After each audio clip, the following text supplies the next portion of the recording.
खास मुलाकात में एक बार फिर से आप सबका स्वागत है। आज हम एक महत्वपूर्ण बातचीत कर रहे हैं श्री अनिल कुमार जैन से। जैन साहब, जैसा कि अभी ब्रेक में जाने से पहले आपसे चर्चा हुई और आपने कहा कि ज्योतिष मुख्यतया जन्मपत्री और कुंडली पर ही आधारित है। मैंने आपके प्रोफाइल से ये जाना है कि आपने ब्रिटिश टेलीविजन में भी आप अपीयर हुए हैं और देश विदेश में विभिन्न पत्रों में आपने लिखा है। तो ये बात मैं जानना चाहूंगी कि ये ज्योतिष की जो जन्म कुंडली या पत्री बनाने की जो परंपरा या प्रथा है वो हमारे देश में या समझ लीजिए कि ओरिएंटल कंट्रीज में थोड़ा बहुत है, लेकिन वेस्टर्न कंट्रीज में इस तरह की कोई विधा नहीं है। लेकिन वहां भी ज्योतिष होती है, वहां भी प्लैनेट्स की गणना होती है। तो वहां किस तरह से इसकी ये आपकी धारणा मेरे ख्याल में बिल्कुल गलत है हम लोगों की क्योंकि जो हमारा हॉरोस्कोप बनाते हैं या प्लैनेटरी पोजीशन बनाते हैं, जन्मपत्री बनाते हैं, वेस्टर्न कंट्रीज में भी वही जन्मपत्री बनाई जाती है। सिर्फ एक स्टाइल उनका अलग है, उनका फॉर्मेट अलग है, बाकी जो प्लैनेट की गणना करते हैं उसी तरह से करते हैं।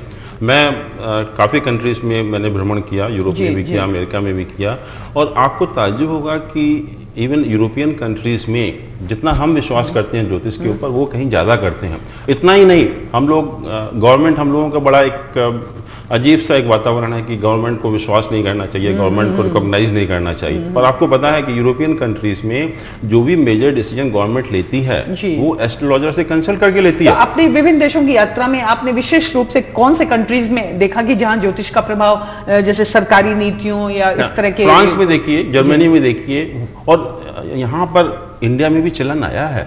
मुझे पता है बहुत से कॉर्पोरेट हाउसेस हैं, मैं नाम नहीं लेना चाहूंगा, कि वो कंसल्ट करते हैं मुझको जब भी कोई डिसीजन लेते हैं।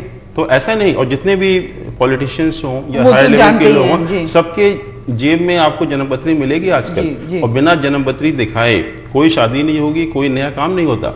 अच्छा जैन साहब, जन्मपत्री की चर्चा हुई तो आजकल हम ये कंप्यूटराइज्ड हॉरोस्कोप हो गए हैं। तो इनकी एक्यूरेसी और पहले के जमाने की एक्यूरेसी में कितना अंतर है? देखिए, कंप्यूटराइज्ड हॉरोस्कोप हो गया, बेसिक गणना का सवाल है, और जब कंप्यूटराइज्ड हो गया तो इसका मतलब गणना कम से कम सही है।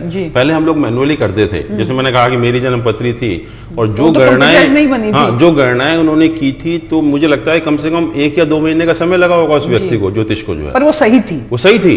और आज हम 1 सेकंड में कर सकते हैं, 1 मिनट में कर सकते हैं, और एक्यूरेसी ज्यादा है। पहले एक्यूरेसी नहीं थी क्योंकि मैनुअल में तो आप गलती कर ही सकते हैं, मैथमेटिक्स का मामला वहां पर मैनुअल में गलती आपसे हो ही सकती है।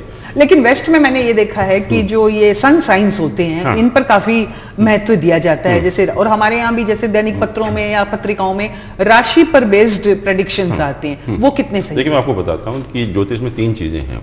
एक होता है लग्न, एक होता है चंद्रमा, और एक होता है सूर्य। जी। जब हम वैदिक ज्योतिष में जब प्रेडिक्शन करते हैं तो तीनों के थ्रू किया जाता है, तीनों से कंबाइंड होकर किया जाता है, लग्न से भी, चंद्रमा से भी और सूर्य से भी। और सुदर्शन चक्र एक बनाया जाता है। किसी भी अगर आप कंप्यूटराइज्ड हॉरोस्कोप देखें तो एक सुदर्शन चक्र होता है, उसमें तीनों को सुपर इम्पोज किया जाता है। तो ये कहना बिल्कुल गलत है कि हम मून से करते हैं, वो सन से करते हैं। दोनों ही लोग तीनों से करते हैं, लग्न से भी करते हैं, मून से भी करते हैं और सन से भी करते हैं। पर उनके लग्न का इंटरप्रिटेशन शायद अलग हो। नहीं, कोई इंटरप्रिटेशन अलग नहीं है, इंटरप्रिटेशन सेम है बिल्कुल, कोई डिफरेंस नहीं है।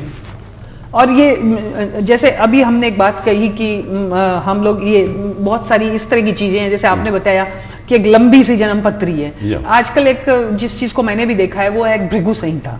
तो भृगु संहिता कई जैसे होशियारपुर में या कई जगहों पर है, वहां भी हमने देखा है कि भृगु संहिता के जो प्रेडिक्शंस है बहुत हद तक कई लोगों की लाइफ में बहुत महत्वपूर्ण है। तो वो कितनी ऑथेंटिक है? देखिए, उसकी ऑथेंटिसिटी तो बहुत ज्यादा प्रूव नहीं हो पाई है, क्योंकि जनरली ये देखा गया है कि जो पास्ट की चीजें हैं वो मैच करके बता देते हैं, लेकिन फ्यूचर का शायद बहुत सही नहीं बता पाते।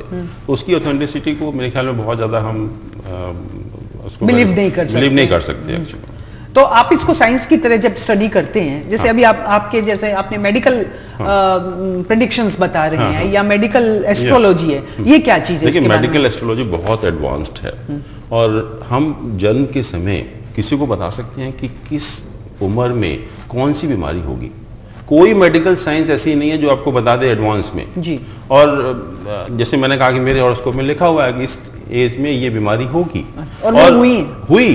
और मैं आपको कुछ ऐसी घटनाएं बताना चाहता हूं जो मेरे साथ घटित हुई, क्योंकि मैं दूसरों की बात नहीं करता, जिनको आप वेरीफाई कर सकते हैं। देखिए, पहले चीज तो मैं क्लास में पढ़ाता हूं, तो हम एक दिन हम लोग पढ़ा रहे थे, तो मेरे और भी जो कोलीग्स थे वो भी साथ में थे, तो कुछ पॉइंट पर हम डिस्कस कर रहे थे। तो उन्होंने मेरा हॉरोस्कोप बाई चांस मेरे पास था, तो उन्होंने जो है वो देखा उसको, और देखते ही सबने कहा कि ये तो बड़ा जैन साहब क्या होने वाला है, तो आपका तो बहुत ख़राब समय हो रहा, बहुत बड़ा एक्सीडेंट होने वाला है और इसमें तो बहुत प्रॉब्लम होने वाली है। तो मैंने अपनी वाइफ को बताया आके घर पर कि ऐसे ऐसे बताया गया, तो नेचुरली शी वाज वरीड। तो उन्होंने अगले दिन जो है अपने जितने भी कोलीग थे सबको बुलाया गया घर पर जो है, और फिर पूरा डिस्कशन हुआ हॉरोस्कोप के ऊपर। फिर ये निष्कर्ष निकला कि एक्सीडेंट बहुत सीरियस होगा, लेकिन अगर उपाय करेंगे तो जान बच सकती है। वही हुआ, एक दिन सडनली हम लोग दोनों बच्चे जा रहे थे अलीगढ़ जो है, और रास्ते में एक्सीडेंट हुआ। और दो चीजें हैं उस एक्सीडेंट के बारे में। पहली चीज तो यह है कि उस एक्सीडेंट में जो चोट लगी सिर्फ मुझको लगी, बाकी वाइफ और बच्चे दोनों गाड़ी में हैं, उनको चोट बिल्कुल नहीं लगी। अच्छा।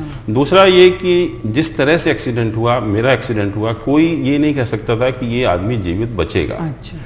आप विश्वास नहीं करेंगे कि जंगल में इमीडिएटली मेडिकल हेल्प मिलना, इमीडिएटली कोई ट्रक वाले आए, मुझे ट्रक में बैठाकर हॉस्पिटल ले गए, हॉस्पिटल में इमीडिएटली मेडिकल हेल्प मिली, और जो हमने उपाय किए, ये हाथ पूरा कट गया था और पूरे हाथ में अनगिनत फ्रैक्चर थे जी। और आज नॉर्मल है बिल्कुल हाथ ये। और मैं बताऊं कि जितने भी इंडिया के बड़े से बड़ा ऑर्थोपेडिक हो सकता है, उसने मुझे लिख के दिया हुआ है कि such type of results are not possible in the medical science. तो ये ज्योतिष के उपाय का एक कमाल है। यानी कि आपने पहले उपाय किया था? राइट, उपाय नहीं, उपाय तो पहले किया, उसके बाद जब होने के बाद, एक्सीडेंट होने के बाद भी उपाय किए, तो जिससे बहुत जल्दी ठीक हो गए।